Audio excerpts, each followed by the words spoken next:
Season 1 के finale ने हमें जवाबों से ज्यादा तो सवाल दिए हैं। आखिर ये अजीब सा टाउन है क्या? लोग यहाँ से निकल क्यों नहीं पा रहे? और आखिर ये मॉन्स्टर्स रात में ही क्यों निकलते हैं? कहीं ये वैम्पायर्स तो नहीं? Welcome back to I explain channel. और आज की वीडियो में मैं एक्सप्लेन करने वाला हूँ mystery horror web series from के सीजन 2 की एपिसोड नंबर 1 को, जिसका टाइटल है strangers in a strange land. Episode को डायरेक्ट किया है जैक बेंडर ने, जो इससे पहले लॉस्ट के काफी सारे एपिसोड्स डायरेक्ट कर चुके हैं। इनफैक्ट ये गेम ऑफ थ्रोन्स के सीजन 6 के 2 एपिसोड भी डायरेक्ट कर चुके हैं, और इस सीजन के भी 6 एपिसोड जैक बेंडर ने ही डायरेक्ट किए हैं, और सीजन 3 और 4 में भी ज्यादातर एपिसोड्स इन्होंने ही डायरेक्ट किए हैं। एपिसोड की IMDb रेटिंग है 7.9 आउट ऑफ 10 स्टार्स। तो ज्यादा टाइम वेस्ट किए बगैर चलिए शुरू करते हैं आज का वीडियो।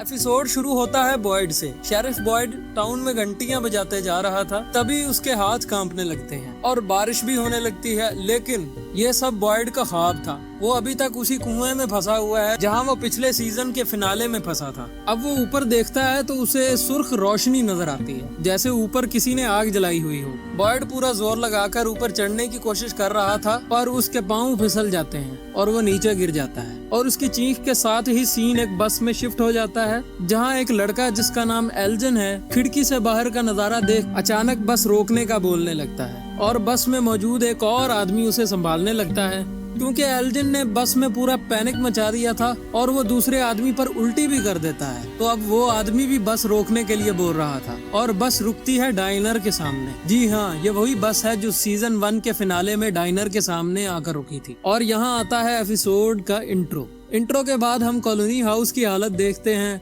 जहां अभी तक बल्ब ब्लास्ट हो रहे हैं और क्लैरा की आंख में बल्ब का कांच भी लग जाता है, जबकि जेड और बाकी लोग रेडियो का सामान इकट्ठा करके अंदर रखने में मसरूफ थे। और अफरा तफरी में जेड को डाइनर के सामने एक बस नजर आती है। वो डोना को बस के बारे में बताने के लिए हाउस के अंदर जाता है, पर अंदर हर तरफ केओस था। जूली अपने डैड के पीछे भागती है और एलिस उसके पीछे, और कोई भी जेड की बात नहीं सुन रहा था। तब जेड चिल्ला कर बोलता है, There is a bus parked outside the diner! और मुझे इस सीरीज का ह्यूमर बहुत पसंद है। जिम अब बेसमेंट में पहुंच गया था और बेसमेंट पूरी तरह से फ्लोर की लकड़ियों से ब्लॉक हो गया था। जिम टैबिथा को आवाज लगाता है, पर टैबिथा विक्टर के साथ टनल में आगे बढ़ती जा रही थी। टैबिथा डर भी रही थी, लेकिन विक्टर उसे कहता है कि द बॉय इन वाइट ने उसे छुपने की जगह भी दिखाई है और बाहर का रास्ता भी बताया है, और जो मॉन्स्टर्स हैं वो इसी टनल में सोते हैं। तो अगर टैबिथा को अपनी जिंदगी से प्यार है तो चुपचाप उसके पीछे पीछे चलती रहे। टैबिथा को एक ब्रीफ केस भी मिलता है, जिसके अंदर किसी लेडी का व्हाइट कलर का ड्रेस था। दूसरी तरफ कॉलोनी हाउस में क्रिस्टी क्लैरा की आंख में घुसे हुए बल्ब के ग्लास के टुकड़े निकाल रही थी। डोना बस के लोगों से मिलने अपने साथ शॉटगन लेकर जाना चाहती थी, लेकिन कैनी को यह बुरा आइडिया लग रहा था। तो डोना उससे पूछती है कि क्या लगता है बस में कितने लोगों को पता होगा कि वो एक जहन्नम में आ गए हैं, और जब उन्हें पता चलेगा कि वो यहाँ से वापस नहीं जा सकते तो क्या लगता है कि वो क्या करेंगे। और इधर बस के लोग डाइनर का दरवाजा खोलने में लगे हुए थे, और एक बूढ़ी औरत तो डांस कर रही थी जैसे वो पिकनिक पे आई हो। बस में एल्जिन को मैरियल नाम की एक लड़की चेक कर रही थी। मैरियल उसी बस में आई थी और वो एक पीडियाट्रिक नर्स है। बस की ड्राइवर उनसे उतरने का कहती है, और मैरियल एल्जिन से पूछती है कि क्या उसे पता है कि वो लोग कहाँ पर हैं। यह बिला वजह ही शोर मचा रहा था। तो एल्जिन उल्टा उससे ही सवाल कर देता है कि क्या उसे पता है। तभी बस में वो आदमी आ जाता है जिस पर एल्जिन ने उल्टी की थी। वो गुस्से में था, लेकिन मैरियल सिचुएशन को संभाल लेती है। जूली अब बस के पास आती है, जिसके पीछे पीछे एलिस भी आ गया था। जूली अपने डैड के पीछे घर में चली जाती है, जबकि एलिस बस के लोगों से बात करने लगता है। And as expected bus driver जल्द अज जल्द वहाँ से रवाना होना चाहती थी। तो एलिस को समझ नहीं आती कि वो क्या करे। वो कहता है कि कुछ लोग उनकी हेल्प के लिए यहाँ आ रहे हैं। जूली बेसमेंट में आकर जिम से टैबिथा का पूछती है, लेकिन जिम उसे कहता है कि बाहर से किसी को हेल्प के लिए लाए, लेकिन जूली फ्रीज हो गई थी। तब जिम उसे तसल्ली देता है और हेल्प लाने के लिए बाहर भेज देता है। जूली बाहर आकर एलिस से हेल्प का बोलती है, और यहाँ बार टेंडर टॉम भी मौजूद था। लड़का जो बस के लोगों से रिक्वेस्ट करता है कि वो उसके साथ टैबिथा की हेल्प करने के लिए उस घर में जाएं। और वो आदमी जिस पर एल्जिन ने उल्टी की थी और एक और लड़का टॉम के साथ घर के अंदर चले जाते हैं। इतने में वहाँ पर कैनी और डोना भी पहुँच गए थे और कैनी सब लोगों को डाइनर में इनवाइट करता है और सब लोग डाइनर में जाने लगते हैं। टॉम और बाकी दो आदमी जिम के पास बेसमेंट में आकर उसकी मदद करने लगते हैं, लेकिन इस घर की हालत खराब थी और ये किसी भी वक्त गिर सकता था। टनल में विक्टर और टैबिथा को चूहे नजर आते हैं जो एक मरे हुए कौवे को खा रहे थे। टैबिथा आगे नहीं जाना चाहती थी, लेकिन विक्टर उसे तसल्ली देता है और कहता है कि उन्हें आगे बढ़ते रहना होगा। दूसरी तरफ बॉयड सारा को आवाजें लगा रहा था।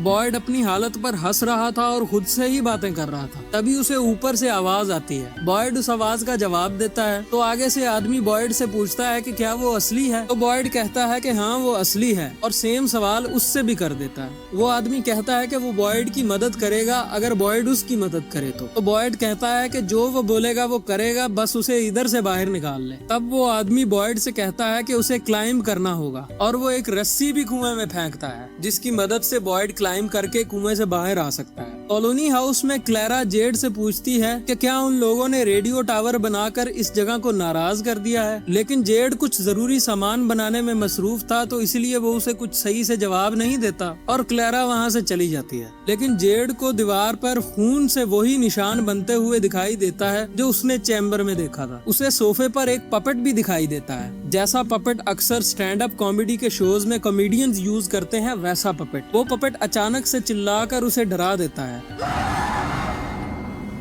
बदले में जेड भी चिल्लाकर उस पपेट को इतना डरा देता है कि वो गायब ही हो जाता है। नशा करो तो जेड जैसा, वरना रहने दो। खैर जेड अब बाहर खुली हवा में बैठकर सिगरेट पीने लगता है पर ईथन वहाँ आ जाता है और उससे कहता है कि सिगरेट जेड के लिए ठीक नहीं। पर जेड उससे विक्टर के कमरे के बारे में पूछने लगता है। क्योंकि ईथन और विक्टर दोस्त हैं तो ईथन को कम से कम ये तो पता होगा कि विक्टर का रूम कौन सा है। अब टनल में विक्टर और टैबिथा एक ऐसी जगह पहुँचते हैं जहाँ उन्हें कुछ सामान मिलता है। एक व्हील चेयर, परिंदों वाला पिंजरा, एक पुरानी बाइक ट्रेलर, कुछ ब्रीफ केस और किताबें, एक पुराना टीवी, लेकिन सबसे अहम उन्हें वहाँ एक मॉन्स्टर मिलती है जो आराम फरमा रही थी। और ये देखकर तो टैबिथा की फट गई थी आंखें। लेकिन विक्टर ठहरा सख्त लौंडा, वो और एक्सप्लोर करने लगता है। उसे एक पुराना क्लॉक नजर आता है और एक और मॉन्स्टर भी। पर तभी उसे वही पपेट नजर आता है जो थोड़ी देर पहले जेड को नजर आया था। तो अपना सख्त लौंडा यहाँ पिघल जाता है और ऐसा पिघलता है कि टैबिथा को अकेला छोड़ के वहाँ से भाग निकलता है और टैबिथा भी उल्टे पैर वहाँ से वापस आ जाती है और वापस आकर देखती है कि विक्टर की फुल पैक हो गई थी और वो एक कोने में सहमा बैठा था। टैबिथा विक्टर से आगे जाने का रास्ता पूछती है और विक्टर कह देता है कि उसे नहीं पता और ये रास्ता वैसा नहीं है जैसा द बॉय इन वाइट ने बताया था। टैबिथा विक्टर को बहलाकर अपने साथ लेकर खुद ही एक रास्ते पर चलने लगती है। जेड विक्टर के रूम में आकर कुछ ऐसा तलाश कर रहा था जिससे उसे निशान के बारे में और जानने में हेल्प मिल सके। ईथन जेड से पूछता है कि वो आखिर विक्टर से चाहता क्या है, तो जेड उसे विक्टर की फोटो दिखाता है और कहता है कि फोटो में जो आदमी है उसने डायरी में वो सेम निशान बना रखा है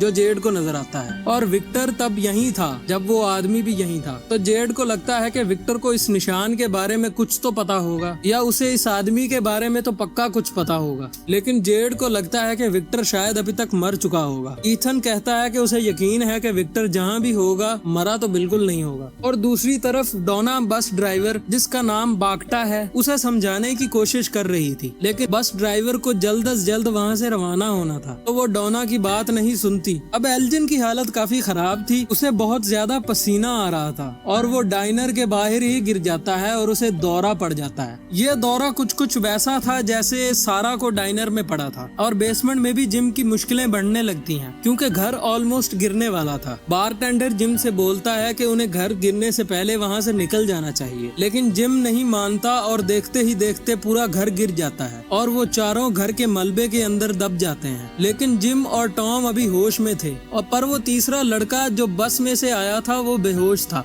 जबकि चौथा आदमी मलबे से बाहर निकल आया था। जूली जिम से कहती है कि वो उन्हें बाहर निकाल लेंगे, लेकिन जिम उससे कहता है कि वो डोना के साथ रहे और जैसा वो बोले वैसा ही करे। टनल्स में टैबिथा और विक्टर को कुछ स्टोन्स मिलते हैं जो कुछ इस तरह से पड़े थे कि जिस तरह अक्सर छोटे बच्चे स्टोन्स ऊपर नीचे जोड़कर बॉल से उसे गिराकर खेलते हैं और अचानक एक तरफ से एक स्टोन बॉल आकर उन पत्थरों को गिरा देती है, बिल्कुल बच्चों की गेम की तरह। और ये स्टोन बॉल किसी केज जैसी जगह से आई थी। अब विक्टर को कुछ और मॉन्स्टर्स नजर आते हैं और टैबिथा केज के करीब आ जाती है तो अचानक केज के अंदर से उसे एक बच्चा नजर आता है। क्योंकि इस बच्चे का लुक कुछ ज्यादा ही स्टाइलिश था, इसीलिए टैबिथा डर कर पीछे हट जाती है। विक्टर उसे कहता है कि उन्हें ऐसा नहीं करना चाहिए था और अब मॉन्स्टर्स भी जागने लगते हैं और मॉन्स्टर्स को देखकर उन दोनों की फट जाती हैं। और इस दफा मैं आंखों की बात नहीं कर रहा, उन्हें जमीन पर पानी भी नजर आता है और वो दोनों जल्दी से वहाँ से भाग जाते हैं। अब मैरियल एल्जिन को देख रही थी और क्रिस्टी उस आदमी की हेल्प कर रही थी जो मलबे से बाहर निकला था।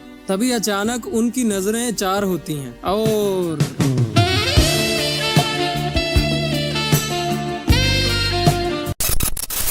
जी हाँ दोस्तों, कहा था ना कैनी का कटेगा। और लो पकड़ो सेंचुरी का सबसे बड़ा ट्विस्ट, मैरियल ही क्रिस्टी की मंगेतर है। एक बार कैनी का रिएक्शन देखो। खैर अब बॉयड जैसे तैसे करके कुएं से बाहर आने की कोशिश कर रहा था, लेकिन उसे नीचे से एलिस की आवाज आती है और वो गिरते गिरते बचा था, लेकिन वो समझ जाता है कि ये सिर्फ इल्यूजन है। अब विक्टर और टैबिथा भी टनल से बाहर आ गए थे। अब बस वाले लोग डोना, जूली और एलिस मलबे को हटाने की कोशिश कर रहे थे, लेकिन जिम उन्हें रोक देता है और बताता है कि मलबे की सारी चीजें एक दूसरे के सहारे टिकी हुई हैं। अगर उन्होंने जल्दबाजी की तो सारा का सारा मलबा उन तीनों पर गिर जाएगा, लेकिन उनके पास इतना वक्त नहीं था क्योंकि सूरज ढलने वाला था। तो जिम कहता है कि वो उन्हें वहीं छोड़ दे और कल सुबह आकर मलबा उठाने की कोशिश करे। जूली ऐसा नहीं करना चाहती थी, लेकिन डोना कहती है कि ये पॉसिबल है। डोना तलिस्मान मिलने से 1 साल पहले से उस टाउन में सरवाइव करती आ रही है, तो वो कहती है कि अगर इनको अच्छे से ढांप दिया जाए और ये कोई आवाज ना करें तो बिना तलिस्मान के भी पूरी रात सरवाइव किया जा सकता है। अब ड्राइवर को क्योंकि जल्दी जाना था तो वो सब लोगों को बस में बिठाने लगती है। डोना उन्हें समझाने की बहुत कोशिश करती है, मगर वो कहाँ मानने वाले थे। तो डोना वैन से शॉटगन ले आती है और बस का टायर ही पंक्चर कर देती है और कैनी भी हवा में फायर करके सबको डाइनर के अंदर जाने का बोलता है,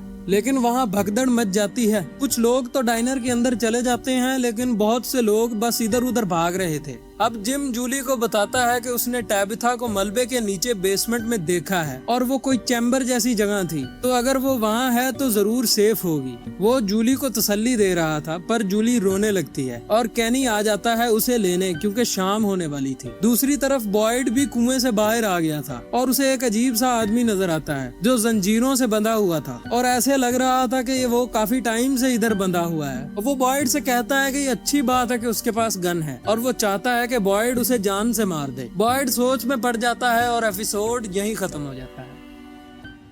तो दोस्तों ये था सीजन 2 का ओपनिंग एपिसोड जो काफी अच्छा था। ऑल्दो मैं काफी सारी डेथ्स एक्सपेक्ट कर रहा था, लेकिन अभी तक रात नहीं हुई तो शायद अगले एपिसोड में ज्यादा डेथ्स देखने को मिले। और जैसे कि आप सब लोगों को पता ही होगा कि फ्रॉम के 4 सीजन आ चुके हैं, तो थ्योरीज बनाना तो फजूल ही है। इस सीरीज को आप एक रिकैप की तरह देखो और सीजन 4 की एक्सप्लेनेशन के बाद मैं थ्योरीज पर एक डेडिकेटेड वीडियो बनाऊंगा, तो आप कोई वीडियो मिस ना करो। इसीलिए चैनल को सब्सक्राइब कर दो और बेल आइकन को भी प्रेस कर दो। अगर आपको ये वीडियो अच्छी लगी है तो वीडियो को लाइक भी कर देना। और मैंने डूम्सडे का ट्रेलर ब्रेकडाउन भी किया है, तो वो वाली वीडियो भी आप चेक कर सकते हो। तो दोस्तों मैं मिलूंगा आपसे नेक्स्ट वीडियो में, तब तक के लिए अपना बहुत सारा ख्याल रखिए। अल्लाह हाफिज।